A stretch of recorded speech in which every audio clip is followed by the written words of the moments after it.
What's happening?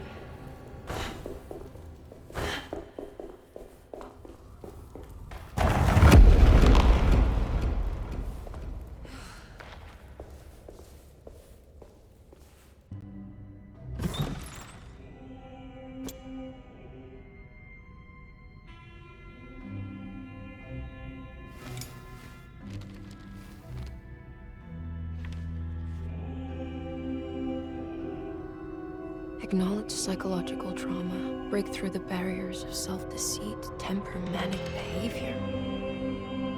Is this it? Is this the contract? Huh?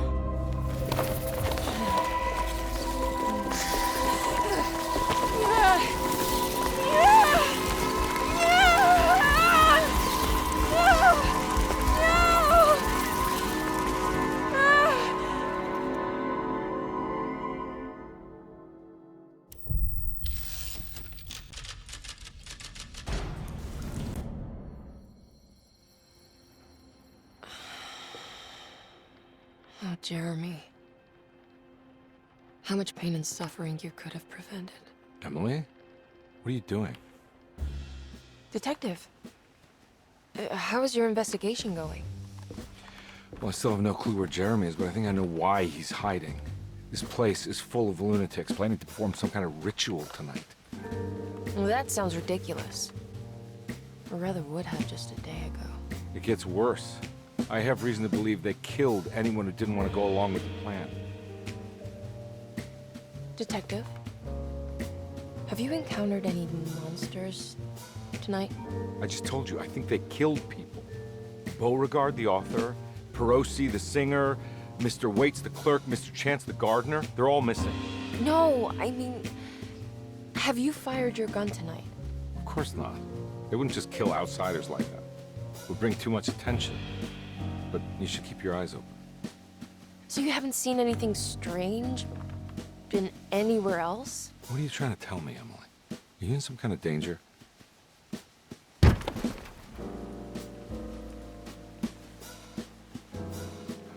me drive you back to New Orleans. I think I have enough. You know, at least get the police to take a look at this case. No, I'm fine. Thank you, Detective. I'll find your uncle, Miss Harwood. Just stay out of trouble.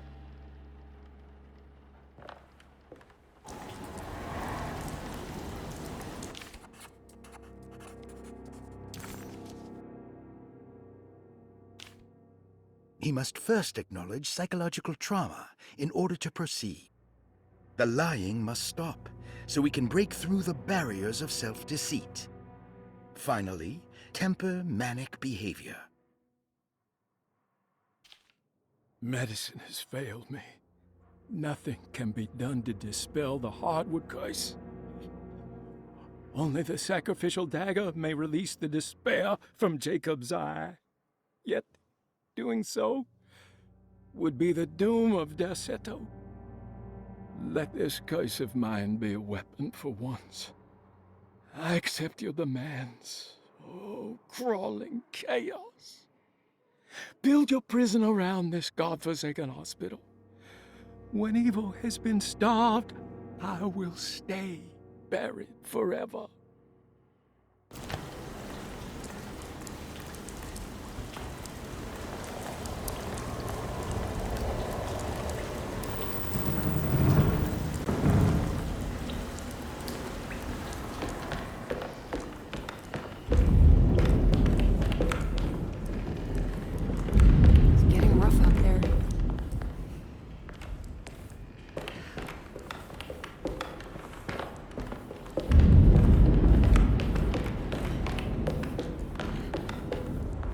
The key. If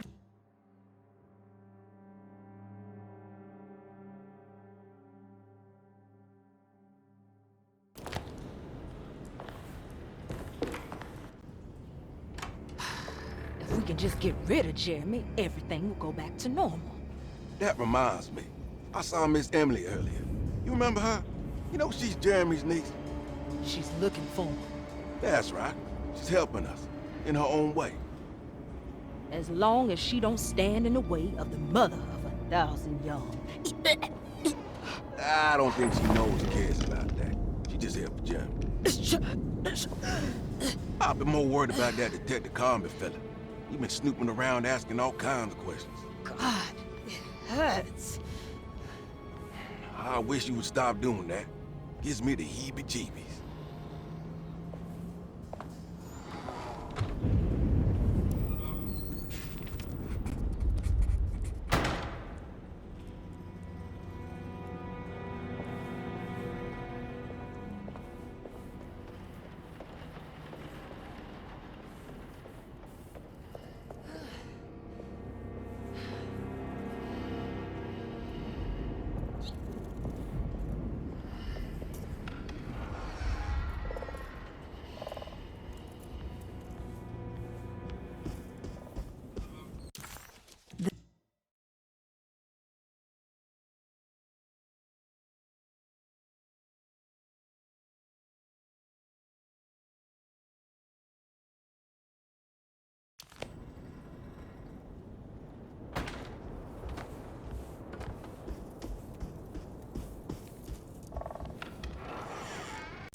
What is going on here?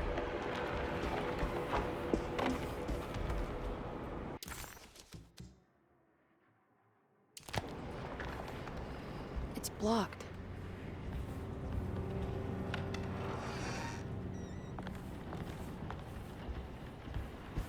Lunacy and the Astarte Artist Colony, a monograph by Yael Klein. In early 1909, the old Derceto plantation outside of New Orleans was turned into an artist's colony. 3 famous European artists rented the house and the surrounding land from the owner, the Ledoux family. The colony was chiefly run by Sebastian Cortez, who was playfully dubbed the captain by his collaborators, William Arges and Heinrich Kassel. The colony existed for 6 years, until one day all 12 members disappeared without a trace. It is widely believed that their disappearance is connected to the disastrous hurricane that passed through on September 29, 1915, but nothing truly supports this claim. What is known is their frequent participation in New Orleans nightlife, their love for hosting parties, and their elaborate contributions to the Mardi Gras parades as the Pirates of Pontchartrain. Accounts of their lifestyle can be found in almost every gossip column. It can effectively be summed up as carefree and bohemian. In late June 1909, the name Astarte first appeared in the newspapers. Cortez said the name came to him as he was painting. There is never any claim to knowing about the ancient Phoenician fertility goddess with the same name before this time. His fellow colonist Heinrich Kassel did know, because he later produced sculptures that show clear references to ancient idols of the goddess.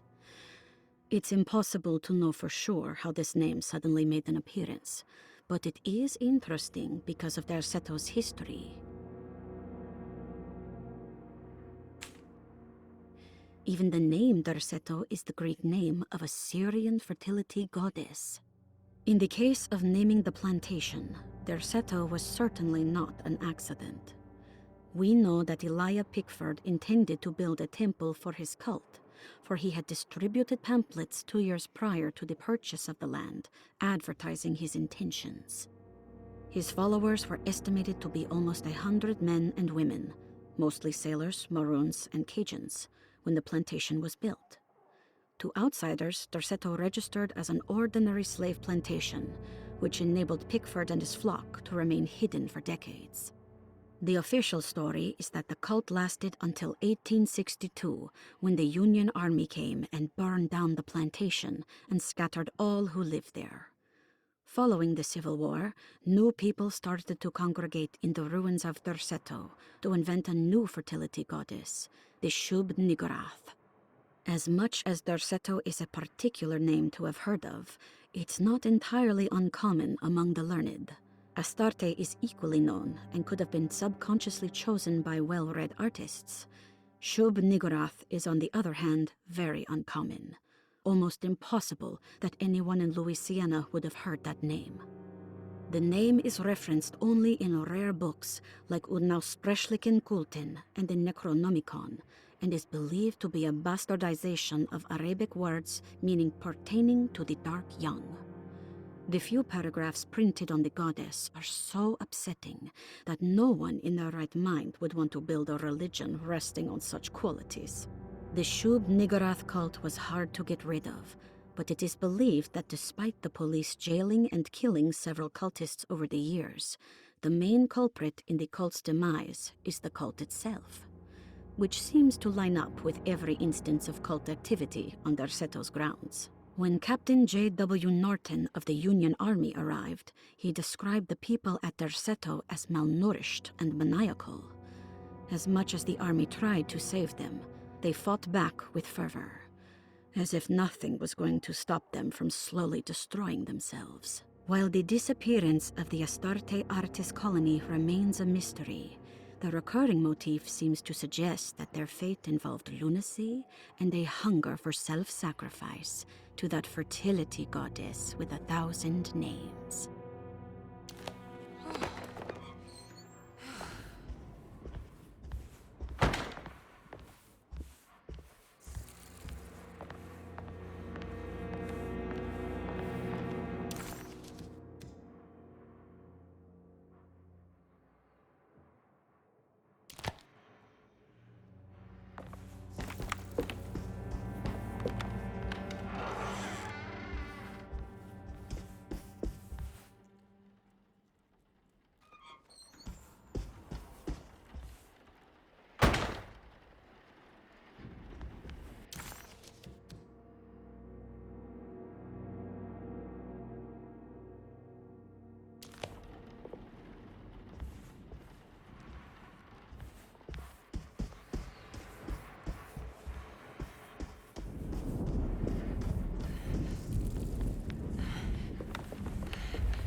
I don't want to run into the orderlies right now.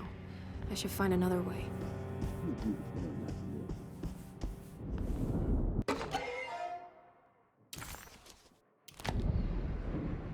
I think Dr. Gray is in there. Maybe I can go snoop around his office then.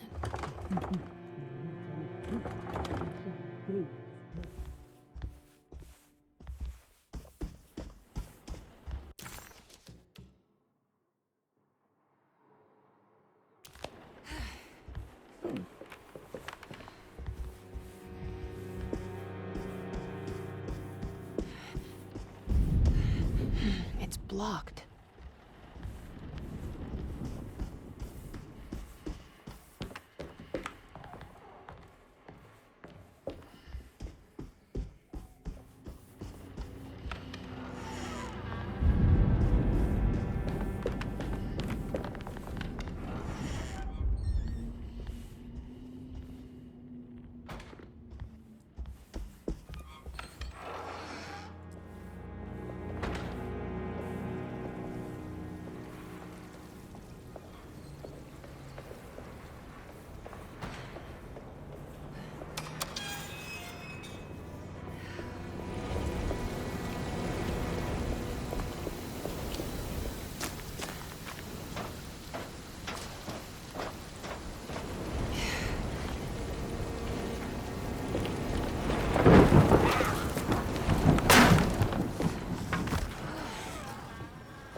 Hey, little lady, how's your evening been going?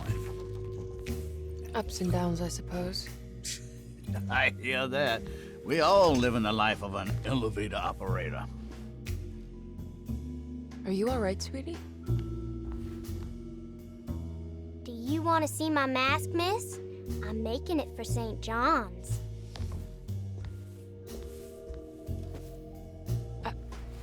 How did you... Is that supposed to be my... Ow!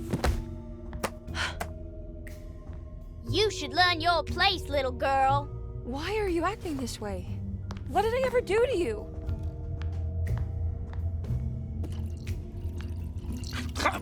Grace! Grace!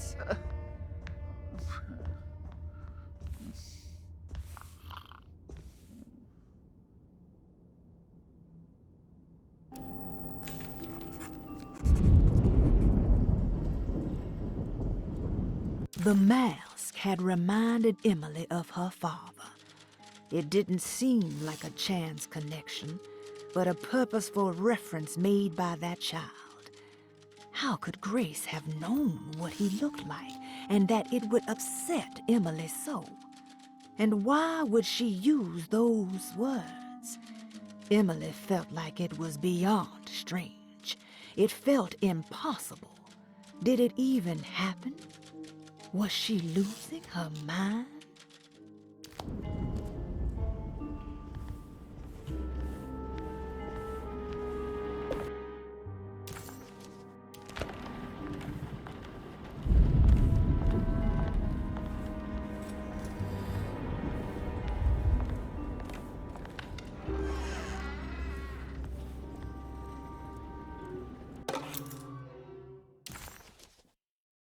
I'll just borrow these.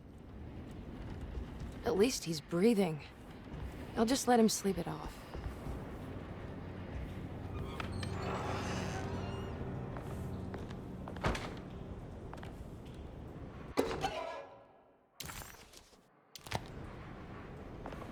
Jeremy knew that the only one who could help him now was the guest in room number 3. The room seemed to have been empty for so long. But that wasn't allowed to be true. The story needed to be different. To include something from the outside, he would bring the guest back to room 3 and show them what was in that safe. 913. But those were not the right numbers. That was the combination for the safe in the clerk's office.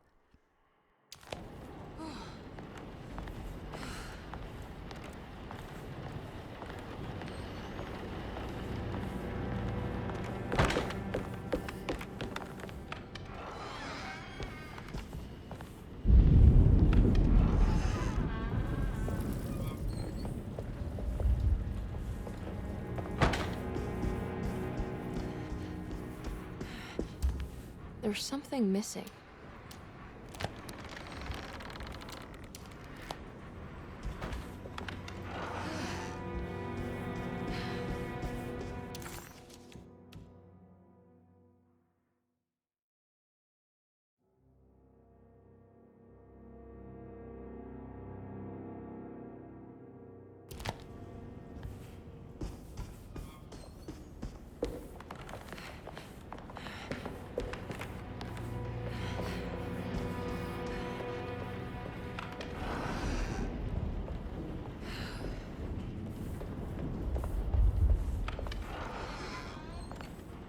Mr. Waits must have had a spare key to Dr. Gray's office, but I don't know the combination.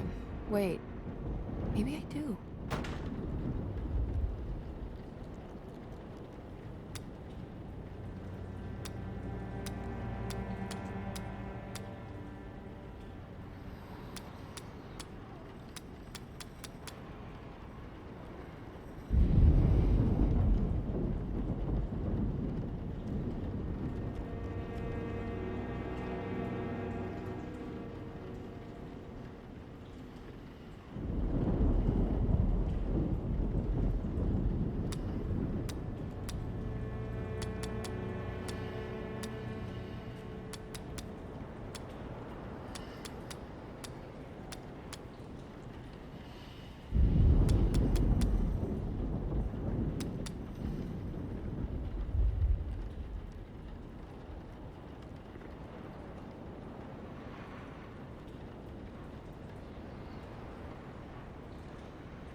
It worked.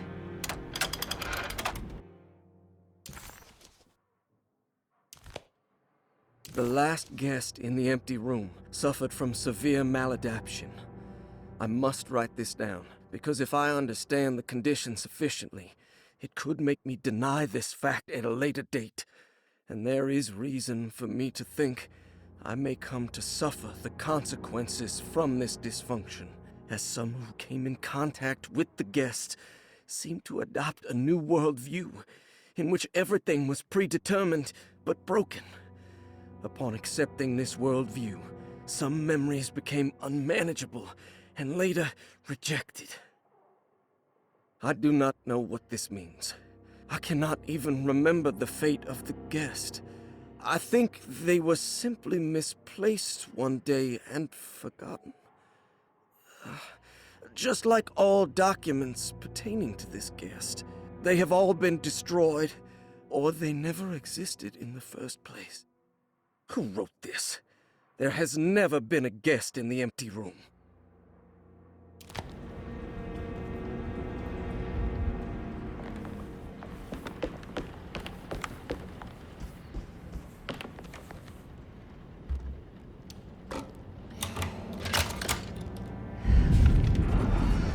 Here we are. Dr. Gray's office. Now let's see if we can find some answers.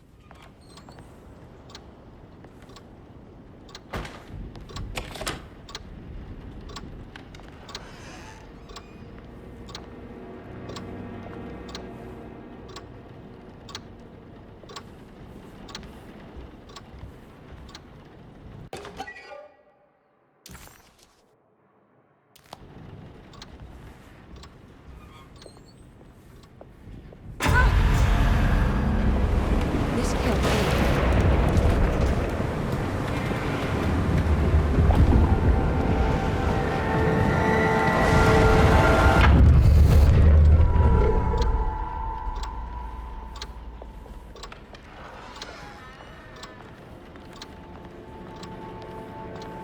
I have finished tidying up Miss Beauregard's belongings. I will leave it to you to contact her agent and have them collect her things. I found one of Grace's drawings she might want back, along with this key in her room, which I believe you've been looking for, Mrs. Thompson.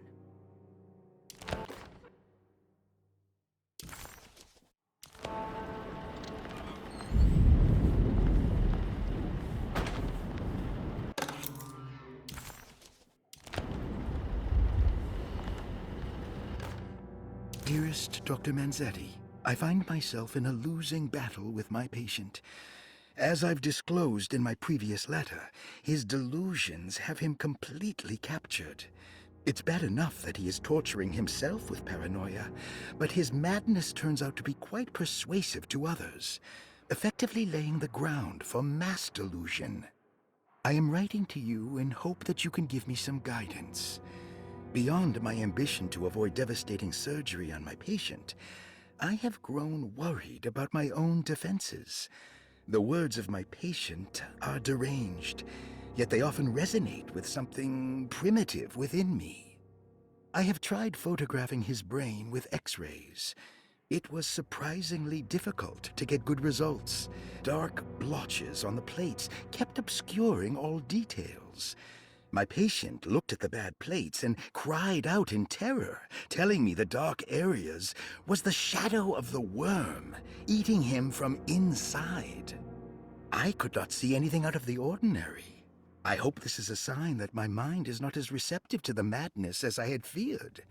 After further inquiry, my patient described the shadows inside his mind as some kind of chthonic monstrosity that wants to undermine his sanctuary. This is clearly a reference to a place he calls Teroea, a sort of library or convent that works as a psychological haven. With this imaginary haven threatened by this Chthonian, he has now constructed another, less pleasant hiding spot. Lately, he has been bringing up a metaphor of a steamboat that has run aground, that he feels like he needs to start the engines and reverse, but he is afraid that the hole in the hull would cause the whole ship to sink. I've been watching him turn this metaphor into reality for the last week. He knows it's made up, but he is doubling down, trying to make it a real memory. I feel certain that this is my chance to break through the barriers of his self-deceit.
Emily.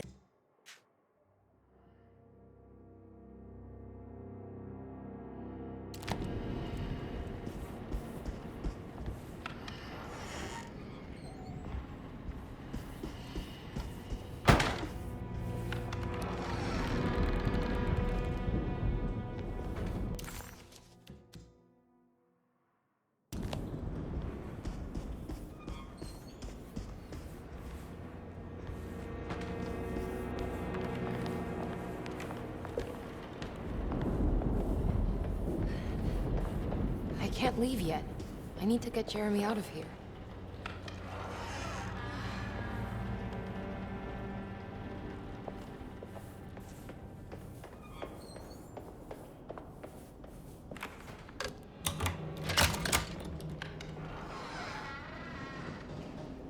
Please, no.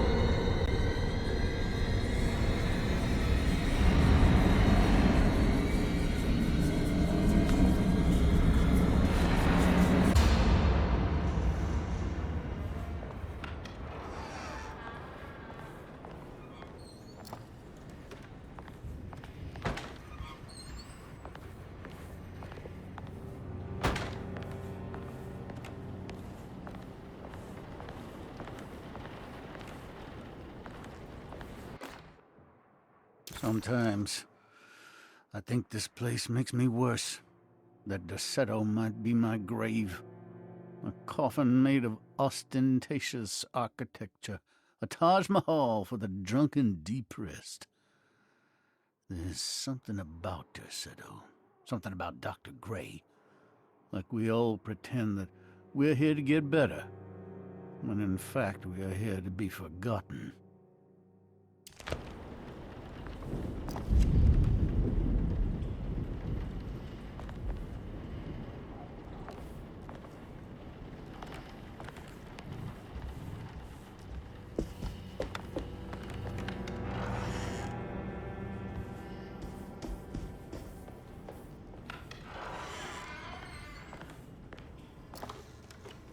Ruth, are you there?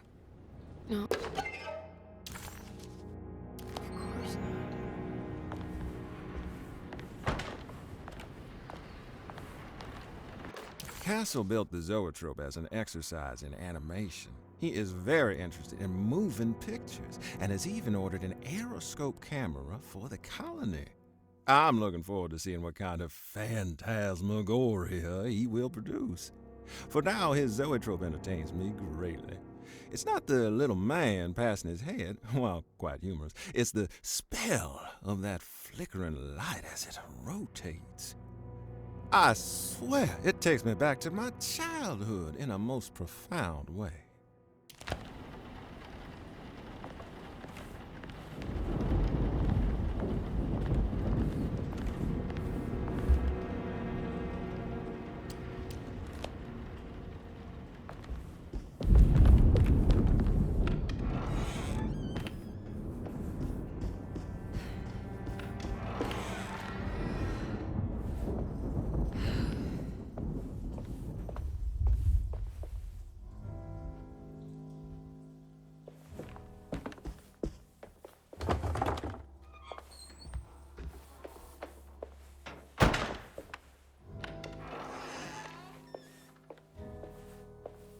What is going on here?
I need the key.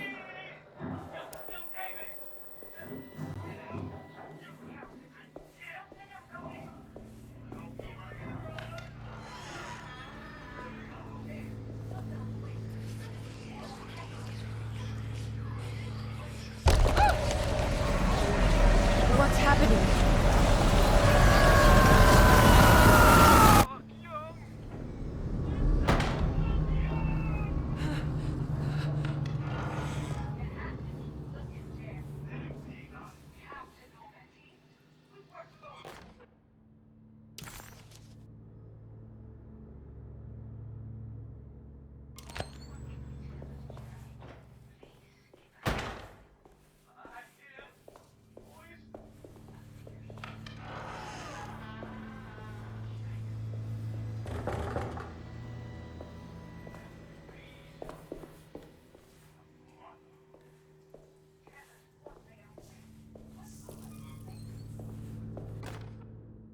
Radiography.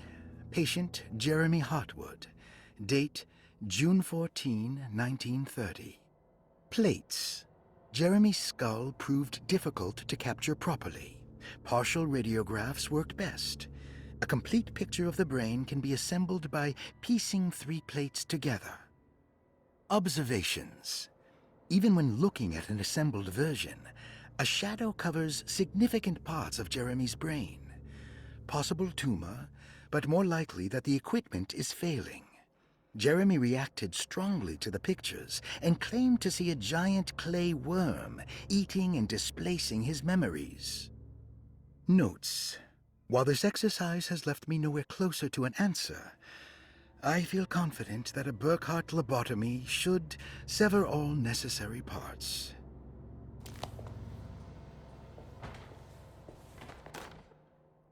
Hypothetical psychosurgery based on the ideas by Burkhart and the St. Petersburg research could end up saving Jeremy's mind. Severing the connections around the frontal lobe would certainly solve most mental afflictions. The procedure would be brutal in performance, as well as in efficiency. An ice pick pushed through the edge of the eye and into the skull would untether the nerves like Alexander cutting the Gordian knot. As this would likely leave Jeremy in a very different condition, all other paths should first be explored. The medical instrument I would need for this lobotomy is missing, and I should have Waits order a new one.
then tell me what you see. No, please. What do you see, Jeremy? I can see the dark heart of the bayou.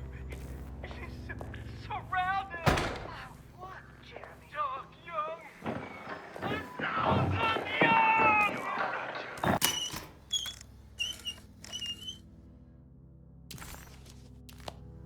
What's this?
Oh, that's better.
guess I never got a chance to look around this place.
It feels familiar somehow. Hello? Is anyone there? Jeremy, where are you? I'm stuck in the mud and the bayou is taking me. Jeremy? Can you hear me? The motor is dead. I can't do anything more. Hang on, Jeremy. I'll get the boat running. I'll get you out of here.